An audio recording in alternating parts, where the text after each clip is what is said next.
ఏడుపుల యొక్క ప్రక్రియ చూస్తుంటే ఆర్టిఫిషియల్ గా నువ్వు ఏడవాల్సిందే అని వీళ్ళు చెప్తున్నటువంటి అంతర్గతంగా కొంతమంది కార్యకర్తలు చెప్తున్నారు.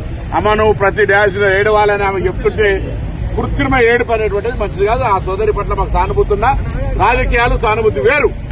వేదికల మీద రాజకీయ ప్రసంగాల మధ్య కన్నీళ్లు పెట్టుకుని సానుభూతి ఓట్లు సంపాదించాలనే ప్రయత్నం చేస్తున్నారు.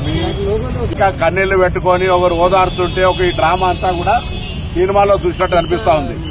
ఆ ఏడుపుల యొక్క ప్రక్రియ చూస్తుంటే ఆర్టిఫిషియల్ గా నువ్వు ఏడవాల్సిందే అని వీళ్ళు చెప్తున్నటువంటి అంతర్గతంగా కొంతమంది కార్యకర్తలు చెప్తున్నారు. అమ్మ నువ్వు ప్రతి డ్యాన్స్ మీద ఏడవాలని ఆమె చెప్తుంటే కృత్రిమ ఏడుపు అనేటువంటిది మంచిది కాదు. ఆ సోదరి పట్ల మాకు సానుభూతి ఉన్నా, రాజకీయాలు సానుభూతి వేరు. వేదికల మీద రాజకీయ ప్రసంగాల మధ్య కన్నీళ్లు పెట్టుకుని సానుభూతి ఓట్లు సంపాదించాలనే ప్రయత్నం చేస్తున్నారు. ఇంకా కన్నీళ్లు పెట్టుకుని ఒకరు ఓదార్తుంటే ఒక ఈ డ్రామా అంతా కూడా సినిమాలో చూసినట్టు అనిపిస్తా ఉంది.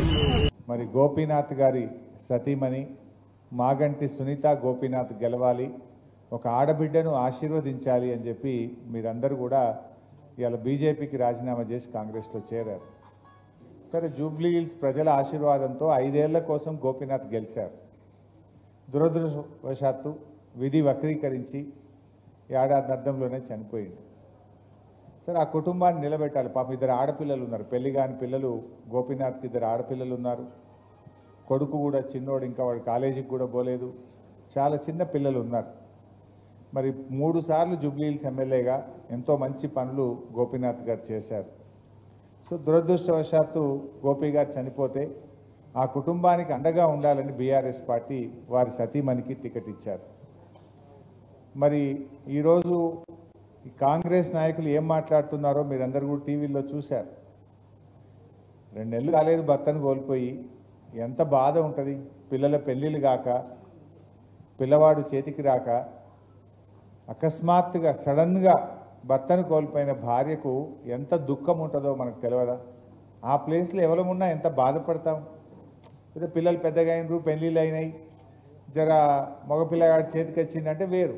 2 ఆడపిల్లలు ఉండే పెళ్ళిళ్ళు కాకపోయాయి, మగపిల్లవాడు ఉంటే ఇంకా చేతికి రాకపోయాయి. ఆమె దుఃఖంలో ఏదో కన్నీళ్లు పెట్టుకుంటే కూడా ఆ దుఃఖాన్ని కూడా కాంగ్రెస్ నాయకులు రాజకీయం చేస్తూ ఉన్నారు. ఇది మర్యాదనా? అసలు ఎవరైనా ఒక ఆడబిడ్డను ఆ రకంగా అవమానించవచ్చా? రాజకీయాలు ఉంటే ఏదన్నా మాట్లాడు. 2 నెలలు కాలే భర్తను కోల్పోయి, పిల్లలు చేతికి రాలేదు, పిల్లల పెళ్ళిళ్ళు కాలేదు, ఎంత బాధ ఉంటుంది, గుండె ఎంత బరువుగా ఉంటుంది ఆడబిడ్డకైనా. అది అనుభవించే వాళ్ళకే తెలుస్తుంది. కానీ నిన్న కొంతమంది కాంగ్రెస్ మంత్రులు తన దుఃఖాన్ని కూడా అవమానపరిచే విధంగా నానా మాటలు మాట్లాడుతూ ఉంటే ఎంత విజ్ఞత లేకుండా, విచక్షణ లేకుండా, ఎంత చిల్లర రాజకీయాలు చేస్తుండ్రో మనం కూడా అర్థం చేసుకోవచ్చు. బట్ ఏదైనా ప్రజలు విజ్ఞులు, ప్రజలు మంచి చెడు ఆలోచిస్తారు. ఏం చేసింది కాంగ్రెస్, ఏం చేసింది బీజేపీ, ఒక్కసారి మనం ఆలోచించాలి. తెలంగాణ విషయంలో 2 పార్టీలు, బీజేపీ అయినా కాంగ్రెస్ అయినా, 2 పార్టీలు కూడా తెలంగాణకు ద్రోహమే చేస్తున్నాయి. 2 పార్టీలు ఇవాళ తెలంగాణకు అన్యాయం చేస్తున్నాయి. ఇది ఇవాళ రాష్ట్ర ప్రజలు గమనిస్తూ ఉన్నారు. నేను ఉత్తగా మాట్లాడతలేను. ఇవాళ కాంగ్రెస్ అయినా బీజేపీ అయినా చెప్పుడు ఒకటి ఉన్నది, చేసుడు ఒకటి ఉన్నది. రాహుల్ గాంధీ ఏమంటాడు? మొహబ్బత్ కా దుకాన్ అని రాహుల్ గాంధీ అంటాడు. మోడీ గారు ఏమంటున్నారు? సబ్కా సాత్ సబ్కా వికాస్ అని మోడీ గారు అంటున్నారు. మరి నిజంగా అమలవుతుందా? మొహబ్బత్ కా దుకాన్ అని మాటలైతే రాహుల్ గాంధీ మంచిగానే చెప్తున్నాడు, కానీ జరుగుతున్నది ఏంది? హైడ్రా పేరిట పేదోళ్ళ ఇల్లు కూలగొడుతున్నారు కదా, అది మొహబ్బత్ కా దుకానా? పెద్ద పెద్దోళ్ళు ఏమో కూలగొట్టలేడు. ఇలా కాంగ్రెస్ నాయకులు పట్నం మహేందర్ రెడ్డి ఇల్లు నీళ్ళలోనే ఉంటుంది, పొంగిలేటి శ్రీనివాస్ రెడ్డిది హైడ్రాలోనే ఉంటుంది, గాంధీ గారి భూమి గవర్నమెంట్ ల్యాండ్ కబ్జా పెట్టుకొని ఉంటాడు. పెద్ద పెద్దోళ్ళ ఇండ్లు అయితే కూలగొట్టలేరు. కానీ పండగ పూట ఆదివారం నాడు రాత్రికి రాత్రి వచ్చి గరీబోళ్ళ ఇండ్లు కూలగొట్టి నేలమట్టం చేసి వేల కుటుంబాలను రోడ్డు మీదకి తెస్తున్నాడు రేవంత్ రెడ్డి. మరి దాన్ని ఎందుకు మాట్లాడాడు రాహుల్ గాంధీ? రాహుల్ గాంధీ నీ మొహబ్బత్ కా దుకాన్ అనేది మాటలకే పరిమితమా? నిజాయితీగా చేతల్లో కూడా ఉందా? చేతల్లో ఉంటే నీ రాహుల్ గాంధీ నువ్వు నీ రేవంత్ రెడ్డిని ఎందుకు అడుగుతలేవు? రాహుల్ గాంధీ రేవంత్ రెడ్డిని ఎందుకు ప్రశ్నిస్తలేవు? గరీబోళ్ళ ఇండ్లు ఎందుకు కూలగొడుతున్నావు? పెద్దోళ్ళ తెరువు పోతలేవు, గరీబోళ్ళ మాత్రం కూలగొడుతున్నావని రాహుల్ గాంధీ రేవంత్ రెడ్డిని అడుగుతున్నాడా? ఆయన మాట్లాడాడు. ఆడపోయి రాహుల్ గాంధీ బీహార్లో ఓట్ చోరీ అంటున్నాడు, బీహార్లో ఓట్ చోరీ అంటున్నావు, మరి జూబ్లీ హిల్స్లో నీ రేవంత్ రెడ్డి ఓట్ చోరీ చేస్తుండు కదా. ఒక్కింట్లో 43 ఓట్లు రాయించిండు, ఒక్కొక్కరికి 3 ఓట్లు రాయించిండు రేవంత్ రెడ్డి. మరి ఈ ఓట్ చోరీ గురించి ఎందుకు మాట్లాడవు? నీ రేవంత్ రెడ్డిని అడగవా? మన కాంగ్రెస్ పాలసీ ఓట్ చోరీకి వ్యతిరేకం, నేను బీహార్లో బీజేపీ చేసిన ఓట్ చోరీ మీద కొట్లాడుతున్నా, నువ్వు చెయ్యొద్దయా జూబ్లీ హిల్స్లో, నువ్వు నిజాయితీ ఉండమని చెప్పవలసిన బాధ్యత రాహుల్ గాంధీకి లేదా? ఇవాళ దాదాపు 20,000 దొంగోట్లు రాయించిండు రేవంత్ రెడ్డి. కాంగ్రెస్ నాయకులు జూబ్లీ హిల్స్లో భర్తను కోల్పోయిన సునీతమ్మను ఓడగొట్టాలని 20,000 దొంగోట్లు రాయించి నానా కుట్రలు చేస్తున్నారు. ఇది తగునా? దొంగోట్లతో గెలుచుడు కాదు. నిజాయితీ ఉంటే నీ 6 గ్యారంటీలు అమలు చేసి నీ బాకీ చెల్లించి ఓట్లు అడుగు ప్రజల్ని. నువ్వేం చెప్పినావు? అక్క చెల్లెలకు నెలకు 2,500 రూపాయలు ఇస్తా అన్నావు. ఇప్పుడు 22 నెలలు అయిపోయింది. ప్రతి అక్కకు చెల్లెకి ఎంత బాకీ పడ్డావు? నువ్వు 55,000 బాకీ పడ్డావు. రేవంత్ రెడ్డి దొంగోట్లేసుడు కాదు, నిజాయితీ ఉంటే జూబ్లీ హిల్స్ అక్క చెల్లెళ్లకు ఒక్కొక్క 18 ఏళ్ళు నిండిన ప్రతి చెల్లెకు ప్రతి అక్కకు 55,000 బాకీ పడ్డావు. గదిచ్చి ఓటు అడుగు నీకు తెలివి ఉంటే. లేదు, అవ్వ తాతకు 4,000 పింఛన్ ఇస్తా అన్నావు. కేసీఆర్ గారు దోశ ఉంటే 1000 ఎత్తా అంటే 1000 చేసిండు.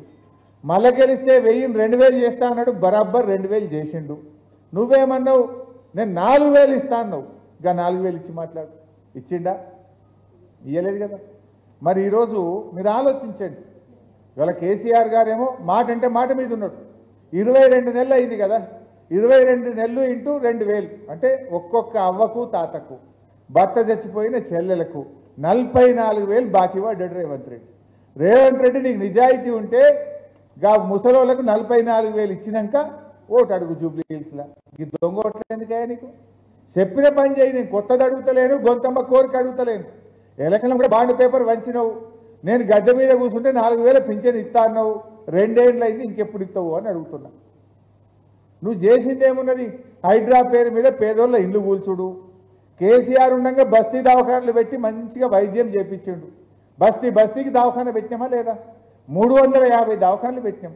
ఇప్పుడు అందులో పనిచేసే డాక్టర్లకు స్టాఫ్ నర్స్కు 6 నెలలకెళ్ళి జీతం ఇస్తలేడు. అది మూతపడాలేదు.